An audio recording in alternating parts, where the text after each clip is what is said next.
right, welcome everyone. We are here today in Tel Aviv, Israel, and we are sitting in an actual vSOC. We've been hearing this term for a long time now, and I thought it's really important to see what an actual vSOC is, what's going on behind the scenes, and what's happening here. Why do we need vSOCs? And I have with me Yaniv. He's going to bring us through this whole entire process, tell us what's important, tell us what's going on, what we need to be doing, how does it make a difference for us. So, welcome, Yaniv. Thank you, John. Welcome to our vSOC. Thank you very much. I'm very happy to be here. Maybe we can start first of all and talk about what is a vSOC. Very good. Maybe let's start with the name itself. vSOC stands for Vehicle Security Operations Center. Okay, this is the function within an organization, whether OEM or other types of companies, that deals with monitoring, detecting, and responding to cybersecurity threats for connected vehicles and their ecosystem. Okay, and so tell me a little bit more. Let's get down into the interesting stuff here. What does it mean to operate a vSOC? Okay, so we can look at vSOCs from multiple perspectives, looking at different ways on how to articulate it. Mm-hmm. One of the maybe more common approaches is to look at the people, processes, and technology behind the vSOC, sort of what it is built out of. Okay. Looking at that, we can look at the people that are running, so the people that are doing the actual monitoring, detection, and response, and maybe we'll talk about that later on sort of where are the analysts that are doing this type of operation, how do we manage it, what kind of support we need from the OEMs, for example, etc. Mm-hmm. We can talk a bit more about the processes themselves. So how do you monitor? How do you detect? And especially how do you respond to cybersecurity threats? And then lastly, on the technology itself. I think you'll hear about it a lot today on how we do that. So basically, how our platforms enable us to detect and respond to threats. Well, very good. It sounds like it's not just a hardware or software, right? Absolutely not. It's a combination. It's a combination of mostly software, cloud-based in our case, when we don't install anything in the vehicles themselves, so no hardware that we put in there. And beside that technology, the detection and platform that is taking place in the cloud, also a lot of, let's call it human intervention. This is basically what's behind this room that we're now sitting in. All right. And let's talk a little bit about software. So we're sitting in a vSOC today. What's going on here? What software is being used? I mean, I'm sure Upstream has their own products and services, but it's not the only one, right? Absolutely. So the platform, the Upstream platform, is at its core of the vSOC. Mm-hmm. Not just ours, but other vSOCs also out there. We are providing this as a service to several OEMs globally. By the way, we also have a location in the US, so it's not just this vSOC that we're sitting in today. The software element, of course, the data is what's driving it at this point in time. So the data that we can get from the connected vehicles, from the APIs connected to the vehicles. Basically, there are many times that we connect sort of to data lakes that the OEMs have, mm-hmm. right? And this is the data that we ingest. This is the data that we analyze to detect cybersecurity threats. All right, so you have the software piece, yeah? So there's a software that's using to analyze information that's coming in, right? Develop it, transform this data, and ultimately present the data in a format that can be used for decision making, I would assume, right? Exactly. That's sort of the process that we get. Usually, as it happens in detection and response systems, the data is distilled to some insights, like you say. Distilled, yeah. Okay, so we come up with usually alerts, as we call it, which is a technical term to define that something is now requiring attention of someone. Okay, so it could be either something that is fully automated, but it can also be something that an analyst sitting in this room or similar rooms that we have will first triage the alerts, so to try to understand very quickly if something is wrong here and how wrong it can be, and then start an investigation. Okay, then we look deeper into the information that we have there. Then we can come up with decisions. Do we need to act to stop the threats? Is it not really a threat and we just need to let go? Maybe think of how we can improve our processes, mm-hmm. or there's anything else we can do. Maybe we need to call someone to escalate. We need to call now at 2 a.m. on a Saturday to call someone. And so there's people, you said people analysts, right? Yes. And analysts are working in here, going through the data as well. Correct. And making the triage. So who are these people? How many people, and what are their qualifications? For those people that want to become an analyst, how would you describe it? Excellent question. And when we built this is one of the first questions that we asked ourselves. In an ideal world, I would have, seasoned vSOC analysts I can hire, right, and put in our team, but there are none, or there were none at that point in time. And so our approach was to build a mix of different types of skill sets that we thought would be needed. So one, we had quite a few, especially in Israel, right, in our cyber ecosystem. We have, quite a lot of talent in the cybersecurity world. So we did find, experienced SOC analysts, IT SOC analysts. Okay, so we started with that type of skill set, but then we understood even from the early on that we need additional type of skills and backgrounds and knowledge to work in a vSOC. So we hired people in the US with automotive background. So people working at OEMs, people that working at OEMs and had something to do with cybersecurity, right? And then we try also to extend further because we understood that we need different capabilities within the team. So not just technical analysts, but we need to also to be able to work with different stakeholders within the OEM. We need to convey, new ideas and new messages because pretty much everything that we do is done for the first time. So we also hired people with sort of like professional services experience and people even with consulting background because we needed that type of skill set to work together and to build this one unit that is not just operating an ongoing process of detection and response, it's also building something from scratch and evolves as we go. Interesting. And so you have these two competency types. You have really the IT related cybersecurity competencies, and then of course you need to understand the product itself as well, because you can't really enrich data or make decisions or understand what's going on unless you have that product competency as well. Not just product, by the way, but also all the processes that surround it at an OEM. That's a good point. Very, very big part of what we do is to understand what is happening in the OEM across the vehicle. It could be product development, so the people developing the different components that we monitor, but it can also be service personnel. Because we're seeing something anomalous now happening at the dealership, we need to understand on how to approach it, for example. Or even legal, in some cases when PII could potentially be impacted and things of that sort. Right. So we have these people with competencies in IT and automotive. And so what are these people, these security analysts, what are they doing every day when they're sitting in a SOC? They're doing many things, I can tell you that. I try to look at it from different perspectives.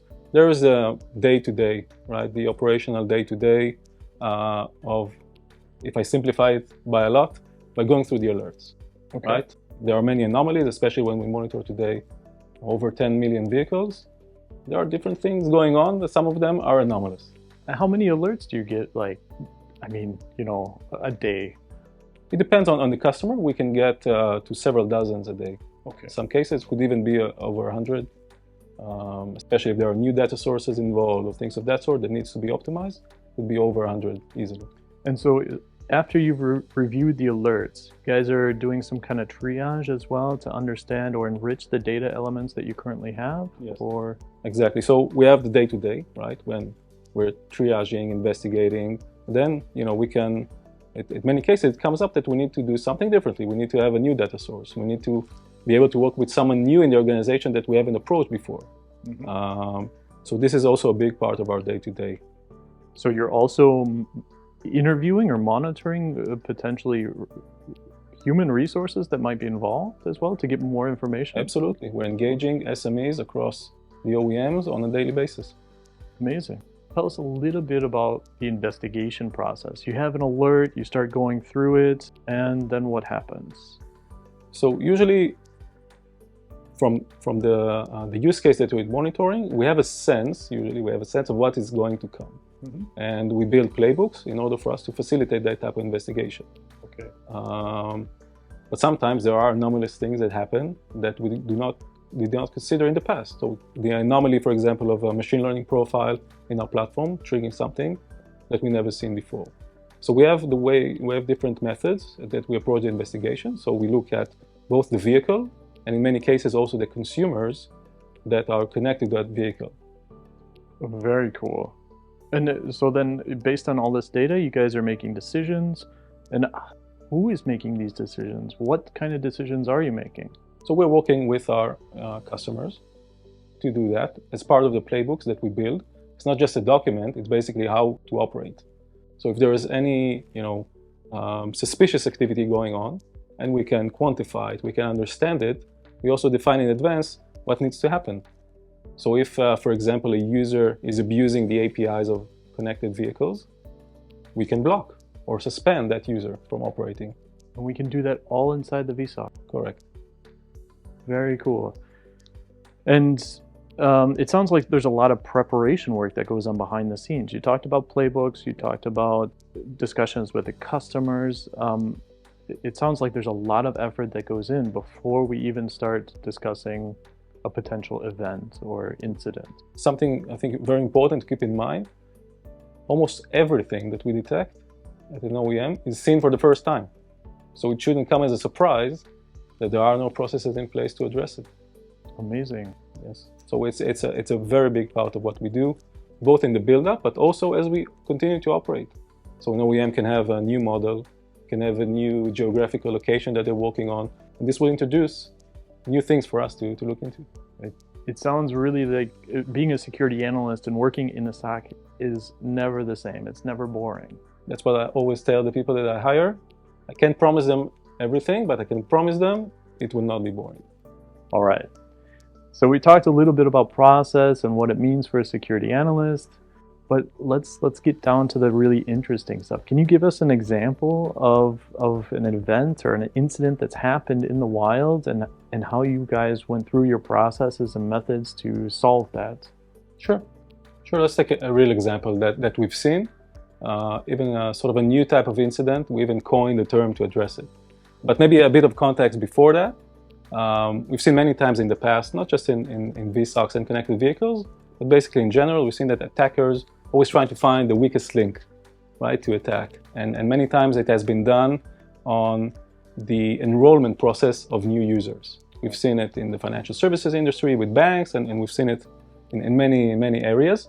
This is also something that we came across earlier this year when an attacker tried to attack the enrollment process of a mobile companion app and the vehicle. Oh, very cool. Yes. And how did they do that? And so in that case, and we've seen similar cases also since then, an attacker basically exploits the weakness, inherent weakness in the enrollment process. So in many cases of the OEMs, if you want to enroll to a new vehicle, for example, you need to input the VIN, the vehicle identifier number of your vehicle in the mobile app. Then a pop-up will show on the infotainment in the screen inside the vehicle. Okay, so there is like physical element of authentication happening there, which sounds pretty secure, right? You would think, right? Yeah, but that's exactly what we saw. And an attempt to sort of take advantage of that weakness was when an attacker basically took advantage of the APIs, sort of abused the APIs that are behind the mobile application. So instead of addressing one vehicle, he wrote from the mobile app, he wrote a script to address hundreds of vehicles, okay? And based on the pattern of the VIN, which is essentially at the 6th last digit of the VIN, it's just a sequential number. So from 0001, 2, 3, etc., basically mimicking how the real application would work and sending hundreds of requests to hundreds of vehicles in the wild. Really smart guy, right? Yeah. Or girl. And so how did you guys detect this? So this is basically a very anomalous type of activity, right? When you're seeing hundreds of vehicles receive sort of authentication requests at the same time, or at a, let's call it a relatively short time interval. And was this detected by software or your security analyst? This was detected by a platform. This is a scenario, one of the scenarios that we thought would be important to monitor. Okay, so this is the way that we operate. So we define different use cases, different scenarios that we believe might take place. We have an offensive research team that provide us with some of these insights. We have the regulation, so part of our 155 Annex 5 right? Have some kind of scenarios happening there, what we're seeing in other clients, etc. This is how we build and prepare for this sort of attack. So we were prepared for this specific incident. And as I mentioned before, we also work with the OEMs to have the playbooks and response in place. So we detected and blocked this activity in a few minutes. So you guys actually, before you even start, any of these activities, you have to think about how it will be manipulated or could be manipulated. Look for the misuse cases, and then program this into the detection algorithms or mechanisms to look for such activity. Absolutely. And this is what happened in this case. And also the response part, when we have sort of the toolkit or tool set that we have in place to respond in case something does happen, because it's not enough just to detect things. Well, and tell me a little bit more about that. You have the detection now, right? What happens next? So what happens next is the response. So it could be either manual response when we have tools to take some action, but can be also automated. This is also something that we work with OEMs to automate some of these things. Okay, very nice. In this case specifically, it was an automated response or a manual response? In this case, in the first instance, it was manual, and since then it's an automatic response. Because now we've learned about this detection, and now the mitigation can be automated, and now we can save time, effort, and hopefully reduce the amount of impact that it has on the field. Absolutely. Probably one of the most important reasons for having a vSOC, right? Exactly. Very good. Thank you so much, Yaniv. Thank you, John. Appreciate it.